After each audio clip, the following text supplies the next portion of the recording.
Good morning. Welcome to our woodpecker wood-burning stove. I'm talking quietly because my other half is still asleep. This is going to be a slow video. First, I'm going to take one of these firelighters. I've no connection to the company. I'm not plugging them at all. But this is what they look like. Just compressed wood and natural oil. So that goes on the fire, like so. There. And I'm going to light it now with a firelighter. These take a few seconds to catch. But once they're caught, they burn for quite a while. You get 200 of these cubes in a box for about, when I bought them, about £8, so they're well worth the money. So here we are, the fire's lit. I'll let it get going and then I'll close the door. I won't completely shut the door. And then I'll leave you to it to enjoy. So here we go. Push the door to. Enjoy.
this is an embarrassment, isn't it? Didn't quite work out as I expected. So what we'll do, I'll put some orange peel there. Put some orange peel. I'll put another little firelighter. Tinkering around the edges. Another firelighter there. A bit of orange peel above it. And try again.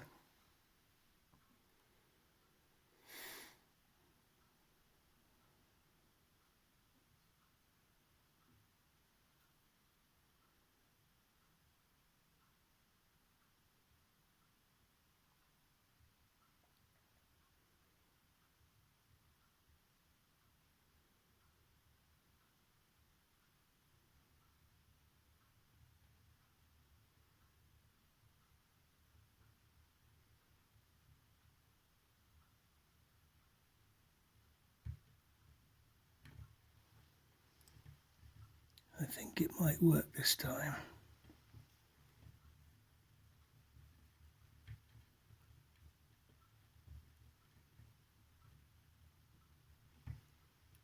In case you're wondering, all of the wood is less than 10% moisture content.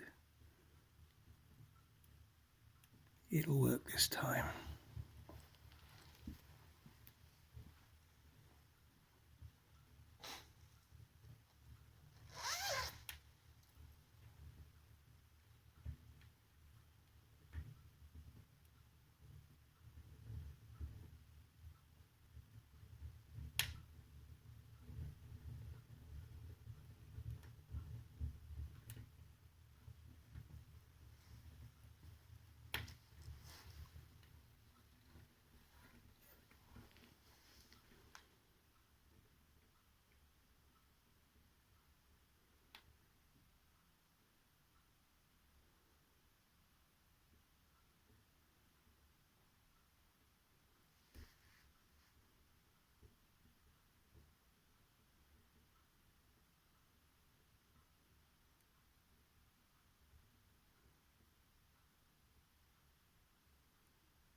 live tour in 12 years. 1, 2, 3.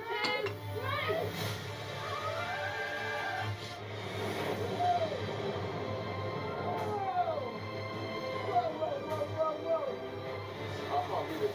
How much trouble you get me out of here? Oh, nerve-wracking heights, creepy critters. I'm a Celeb. Get Me Out of Here returns to the Australian jungle for the first time since 2019, with Mike Tindall already joint favourite to win. We will be joined by his friend, former campmate, James Haskell, after 8. Another mild week of weather ahead and unsettled. Showers most day. I'll have full details of that and more coming up. Good morning, Britain.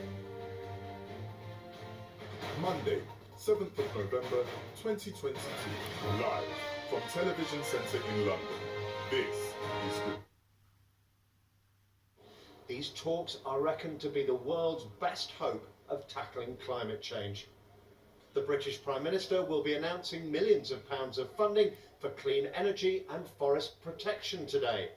He'll say the UK is steadfast in its support of countries on the front line of climate change.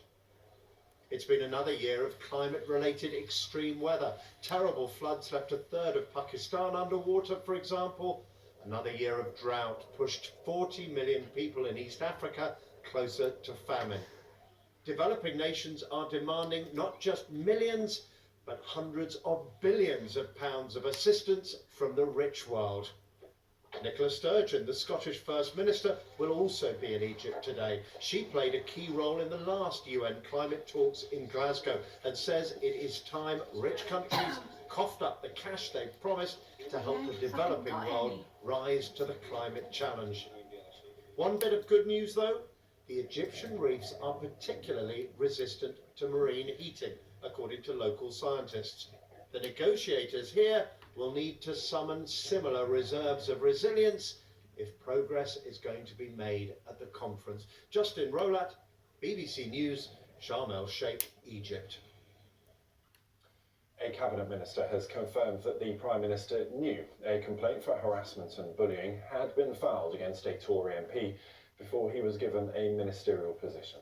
A series of messages sent by Sir Gavin Williamson to ex-Chief Whip Wendy Morton were published on Sunday.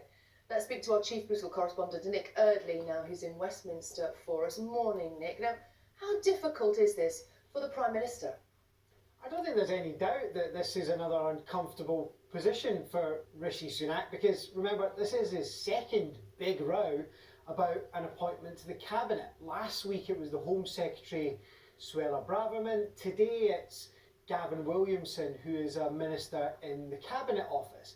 Now, the Sunday Times published a bunch of text messages yesterday between Mr Williamson and the former whip, Wendy Morton.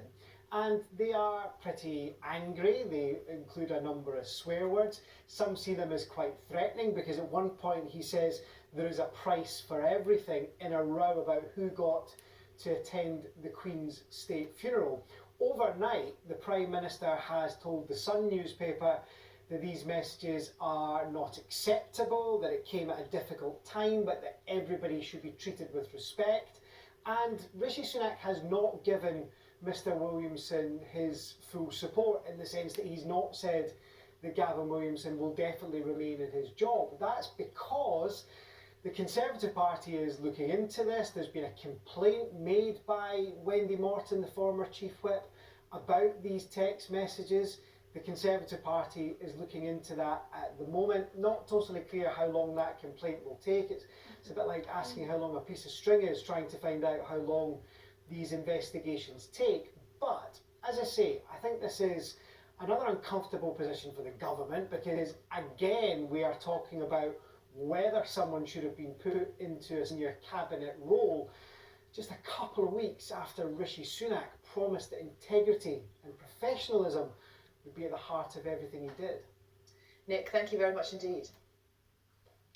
Train commuters have been urged to check if their services are running this morning after a planned strike was called off. The majority of rail operators say that because the walkout was cancelled so late, there will still be a reduced timetable. Let's speak to our reporter Celestina Ololode, who is at King's Cross for us this morning. Celestina, so the strike is off, but it could be a pretty tough commute for many today. Yeah, a mixed picture of delays and cancellations. That is what Network Rail has told passengers to expect today. But I should say that since we've been here this morning, just take a look at the arrivals board here. It shows you that a number of services are expected to run from this station today. Now, having said that, earlier on I spoke to some passengers who are trying to get to Cambridge on the Lumo service. Their train has been cancelled. They're looking for alternative routes. But of course, how did we get here? We got here because the RMT, that's one of the main unions that's in dispute with Network Rail. There's a dispute over pay and working conditions.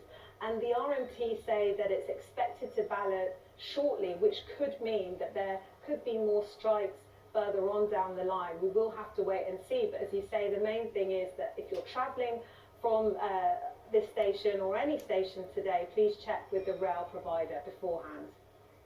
Okay, Celestina, for now, thank you. I know you'll keep an eye on that for us this morning. More from there a little later. Donald Trump has continued to hint that he might run for US president again in 2024, telling voters at an election rally to stay tuned. Yes, the former president was firing up Republicans in Miami before crucial midterm elections, which could determine who controls Congress for the next 2 years. Our North America correspondent, Neda Tawfik, reports. Donald Trump's name may not be on the ballot this election, but his agenda sure is. With the stage set for a Republican sweep in Florida, the former president sought to energize the crowd of his supporters in Miami and to urge them to vote to repudiate Democrats' policies. If you want to stop the destruction of our country and save the American dream, you don't hear too much about the American dream over the last 2 years, then this Tuesday you must go out and vote Republican in this giant red wave. His nearly 90-minute speech touched on familiar themes, including the border wall and the investigations against him. Donald Trump has been emboldened by the latest polls showing his party is likely to take one and perhaps both chambers of Congress. Once again, he teased his potential return.